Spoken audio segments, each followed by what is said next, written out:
Hi everyone. So welcome back to my YouTube channel, The Data Treat. So today we'll be discussing one SQL interview problem.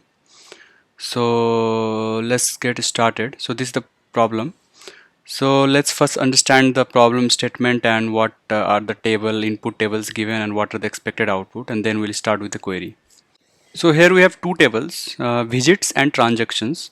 So visits table has two columns, visit ID and customer ID. So basically it is there's a customer with ID 10 and who has visited the mall and with the visit ID 1, right? Similarly for customer ID 15, he has visited the mall with customer visit ID 2. And the transactions table, so actually those customers who has done some transactions, right, those will be present in this table. So let's say this customer ID 10 has visited the mall someday with visit ID 1, right? So it is present here. It means they have done some transactions with transaction ID 1 and the amount is this. So this is the two tables. Now the question is, write an SQL query to identify the customer IDs who visited the mall without making any transactions and the number of times they did so. So what it is saying is, give me the customer IDs who visited the mall, right? So all these customer IDs visited the mall, right? Because all of them has visit IDs, but they should not make any transaction. So these visit IDs have made some transactions because they are present in transactions tables with the transaction ID. So and also how many times they did so, right? If they did so. So we need to find out that, and this is the expected output. So let's discuss how they are ending up with this output first. So let's say this customer ID. So our output will be like subset of this only, right? This customer IDs, some customer IDs among them. So let's say 10. So they have visited with the visit ID 1. Let's check here if it is present here. Yeah, it is present. It means they have done some transactions. So it will not be there in the output. Similarly 15, it has visit ID 2. Let's check here. It's not there. So it means that they have entered the mall, but they did not make any transaction 2. This customer ID 15, right? So it will be there in output 15. Similarly 25, 35 and 40, all of them have visited the mall but they haven't made any transaction. And we'll also be telling the frequency, right, how many times they did so. Let's say for example 15, it has only visited I think once only, right? So of course it will be 1. Similarly 25, if you see, it has visited the mall with visit ID 4, which is not present here, so one time. Again some other time it has again visited here 25 with the visit ID 9 and it is still not there. So it means they have visited two times and and did not make any transaction, right? So for 25 it is 2. So that is the expected output. So let's go to our database and try. So the same tables are present here.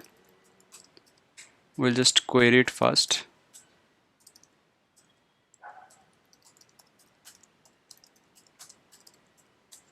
Visits and transaction.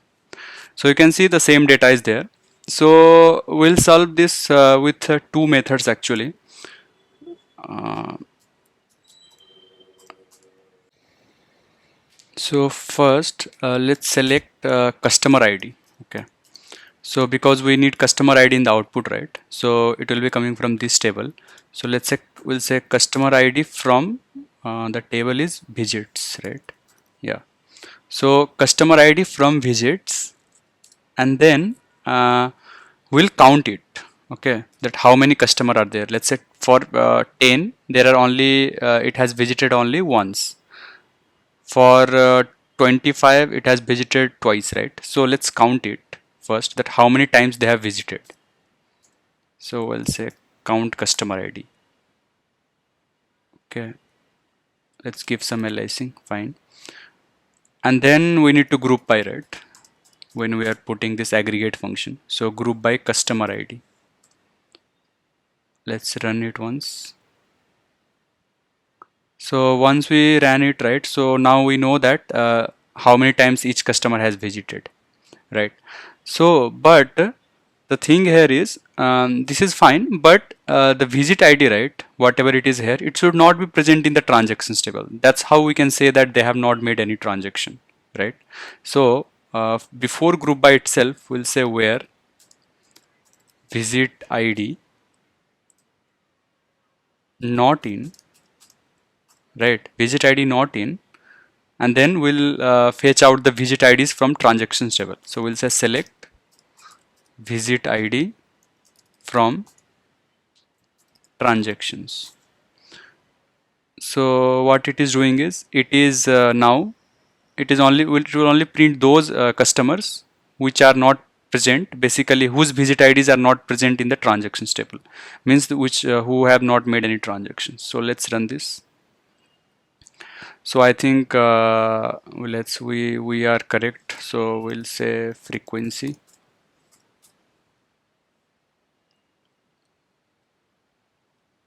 So 15, 25, 35, 40 and 1 to 1, 1. So if we go back and see in our Excel also, I think this is the one we are expecting, right? 15, 25, 35, 40 and the frequencies are 1 to 1, 1. So it is matching. So let's move to another method, the second method which we will be discussing.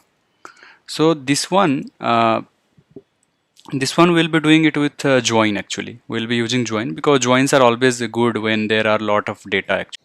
So let's check these tables once again. So which join we can perform, how to find it is we want those visit IDs, right, which are not present here. So basically if we do inner join, we'll be getting the common visit IDs, right? But we don't want that. So we'll be doing left join. So let's see how it works. Let's say, so this is we are thinking of as output, okay, after we perform left join. So visit ID 1, if we join based on visit ID, so it's there, right? So this row again it will come here.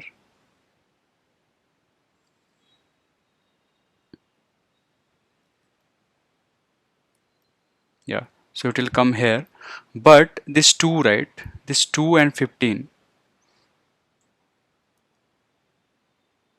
it will be there in output, but this side we don't have 2 in visit ID, so it will be null, right? So all these 3 will be null, but and we are interested in this row only which are not present in transactions. So we'll be doing the left join and we'll be picking not the matching ones but the leftovers in the left table. So let's go back to our database and do this. So first I will just simply do left join. I'll say select star from visits table, give it aliasing visits be left join, transactions I'll give it this on v dot visit id is equal to t dot visit id, right? So let's run this once. So this is the our output. So now what we have to do, we are interested in these records, right? Wherever it is null, wherever it is null we are interested in this. So we'll say where t dot visit id is null.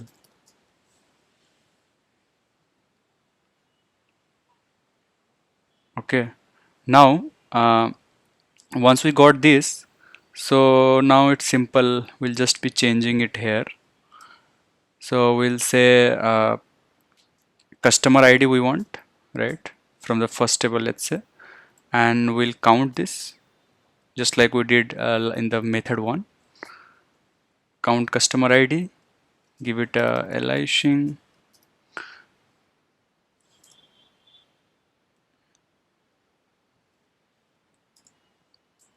and so when we are aggregating again we need to group by, right? Group by customer ID, let's say b dot customer ID. I think that's all. Let's run this. Yeah, so we are good. So we all again got the same output, right? So I think, yeah, these are two methods to do this question.